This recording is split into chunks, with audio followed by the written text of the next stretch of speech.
Hey everybody, Scatterbrain Dad here. Check it out. We're back again. And guess what? There is hardly any snow. So, we're gonna clear it off. And this video here is of this property start to finish. I haven't pushed anything. So here we go.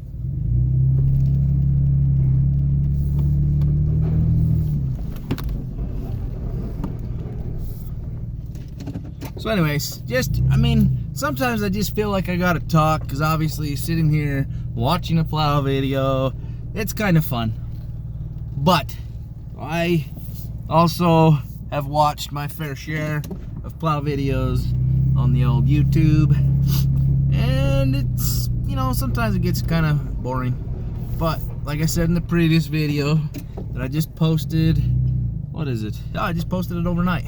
Anyways, I talk about needing to kind of understand how long it takes to plow a property. So this one, we'll see how long this one takes us. You saw how the other building was it's square all the way around the building, so they're smaller pushes, versus this one, it's a little more just straight parking lot. So we'll just kind of see where we sit on this one here, time-wise. The other one was about 14 minutes. I was unable to get the footage of me salting. I don't have a bungee cord in here yet to set up the camera on the back of the spreader, but I'm getting there. One day I'll put it in there and we'll go from there. But anyways, there's the old Ford Excursion Power Stroke right there. Those are kind of loud. Got a loud idle.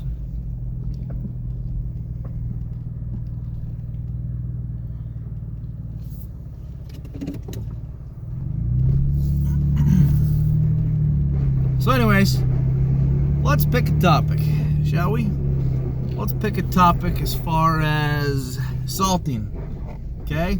I've heard from, what is his name? Colorado dude, that he does not put salt down. I think it's I don't know, he says it's the state of Colorado. If you're watching this, Colorado dude, what is it? You can't put down salt on the parking lots? Let me know what you guys put down on the parking lots. Here, we just put salt. So, right now, I'm using the water softener salt. It's treated, but it's the cheaper option in the bags versus, obviously if I buy it in bulk, I can get it cheaper. It's kind of got a little wetness, moisture in it. So, with my spreader, I don't have a vibrator on my spreader, so it doesn't spread it that easily out of my hopper. But another thing on that is obviously having a place to store the salt. You gotta have a place to store the salt. I used to buy bulk salt. I used to run it in my other spreader. It had a great big, well, I could fit about 12 bags in it. So it was about double the size of this one here. But anyways, I used to buy bulk salt. I used to have parking lots to put it in, and then the parking lot people, the companies that I had the salt at, I guess some big wig corporate people came in and were like, "Hey, you can't do that. You can't keep this salt on the parking lot, in the parking lot, because of the runoff, and it'll get into the drains and stuff." So I get it to an extent, but then they want us to salt the crap out of the parking lot, right? So I don't know, man. Tell me how that works a little bit. I mean, that's kind of odd. You don't want salt runoff in the parking lot, but we salt the crap out of the parking lot, which in then turns goes down the drain. So I don't know. I just was like, whatever, move the salt pile, and that's that. But I've since dropped a lot of the bigger commercial accounts to concentrate on the residential stuff. So I no longer do those, and I don't need the amount of salt that I used to use. But salting is good money. Those of you who don't do it, if you can sell it, sell it. I sell it because, to be honest, it is a safety hazard. If you don't understand why, I'll explain it to you here in just a sec. But first off, let me just point out this fire hydrant here. So I don't, I'm only putting snow here because I ain't piling it into big old piles. Now, if I've got 4 or 5 inches here, I actually push it back to where I am backing up right now. So just for those who have caught that, I normally do not pile snow around a fire hydrant, for obvious reasons. But anyways, back to the salt and the liability. So obviously salt melts the ice, whether you're using salt or ice melt. I've sold it because our market here has a ton of rental properties. Now, a lot of them are students who go to, college or whatnot. But with nowadays, people are so quick to sue other people that it makes it harder for, say, a landlord, because if there's a slip and fall case, depending on our records, so like today, there's a minimal amount of snow. It might melt off. I think it's gonna melt off, but it's not gonna melt off as quick as yesterday. But for the records, it's better to show that you were here. It's better for the landlord to pay somebody to come and remove the snow and pay for it for the season rather than getting sued. Now, you can have a property that doesn't get sued forever. I mean, they'll never get sued. But you'll have a big property like maybe these apartments that somebody might sue on a slip and fall, and basically that's going to create a bunch of headache for all the insurance companies, the landlord, obviously, the management company. It just creates a mess. A lot of paperwork, a lot of court. A lot of insurance companies may settle, so they may just say, you know what, let's just settle the case. We'll give this guy $20,000. There's $20,000, and in return, that kind of affects. Actually, a lot of the times, if the insurance won't pay for it, I've heard stories where the landlord was just like, you know what, let's give him $20,000. Now, I heard a story of a young lady who was at the club, dancing away, high heels. She come home at 1 o'clock in the morning and decided that her trash needed to go out to the trash can at 1 o'clock in the morning while it was snowing like crazy, cold, icy, and she sued because I think she broke her ankle. But she won. They settled. Well, it didn't actually end up going to court. They basically settled out of court. I gotta wait for this car here real fast. But they settled out of court, and she walked away with like $20,000 or $30,000. But that was better for the landlord. It was like a 300-unit apartment complex or more. So it was better for them to actually settle than to just deal with all the time and the court and all that stuff. Some of those bigger properties are making some money. But my point is it would have been cheaper for that landlord to one-up it and make sure there was no snow or ice, on that property.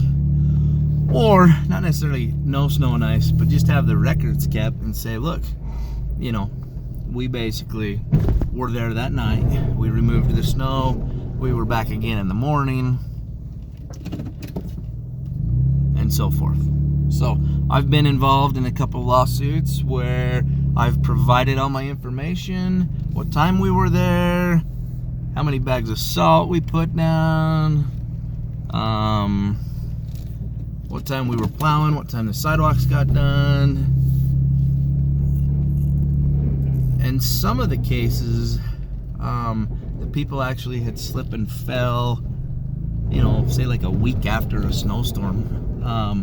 Some of them have been property problems. I took a picture of a property the other day that had a rain gutter issue, where the rain gutter was coming down and the water was dissipating onto the concrete and basically going right off the sidewalk. No, all right, onto the sidewalk right in front of the door. So you got to figure, you get some visitors coming, they slip and fall. I mean, that's a liability. So, you know, this is kind of an HOA, but I took a picture of it, gave them a heads up, showed them where the water was leaking and how that was a potential hazard. So, you know, later on, basically, someone doesn't come and sue them because they slip and fell, and the judge goes, oh, well, why couldn't you have fixed that problem? And then it would be, you know, more of a property issue versus, you know, my issue, my liability. So keep good records. Always write down what property you were at, what time you were there. You know, I usually write down what time we left, not necessarily what time we got there, just so we can show, you know, that the work was done and that we were there doing our job.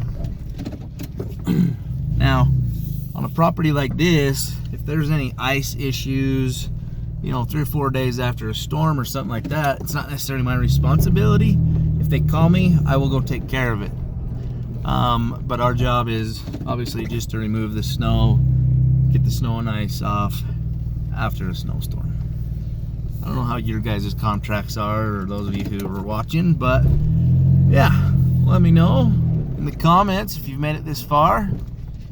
I might just be rambling, but you know, sometimes I feel this information may be important to some of you. Some of you might not care. Some of you may have already muted my talking, and there's probably a majority of you who are not even here, and I'm just talking to myself. But if you've made it this far, freaking you're awesome. I love it. Keep it up. I appreciate the support. Look at that little snowman right there. You see that? It's kind of a interesting one. But anyway, so a lot of the times there are a lot of cars here, so I don't worry about cleaning these parking spaces, because it seems like everyone parks at least like one space away from each other. And even though I've got a Jeep with the 7.7 6 inch plow, it makes it a little harder for me to still squeeze in between parked cars. So yeah, but today you can see I've got plenty of room, so I am pushing it. I'm gonna have old Mob Street go out in front of the camera and give you all a wave, just so you can see he's working here today. He's gonna come grab some ice melt here. Hey, I want you need to go wave to the camera. Right there and wave? Yeah, wave to the camera. Here he goes, boys. Look at that. Look at that. Yeah! Get him, Mr. Mob Street. Everyone go check out his channel. It is Mob Street space 83. So if you just type that in and press enter, he will come up. He's a very good hard worker. He's trying to get him going on his own stuff, so we're kind of teaching him some ropes, but we're also both dabbling in this YouTube stuff together. Now, this video, we are pushing a little bit more time on this property, but that's okay. I probably could have hammered the Jeep just a little bit more and gone a little faster, and you know, plowed a slight bit faster. But you know, to be honest, today's a leisurely day because this is our last property. We're done. This only hit 2 cities, really. It hit some of our other properties, but I've got my dad taking care of those right now. He's just out salting a few of our more picky clients, but for the most part, he went out and salted today, and he only really did 1 property, I think, as far as got the snow off of it. But like I said, it's minimal snow, but you know what, it makes us money, whether it's a 1/2 inch to 1 inch or 5 inches, so we appreciate it. But anyways, I'm gonna stop the video here. Thanks for watching, everybody. Yeah, like and share, and appreciate all the support, and let me know what you'd like to see. I'm gonna start just throwing out more videos, man. But yeah, peace out, have a good day.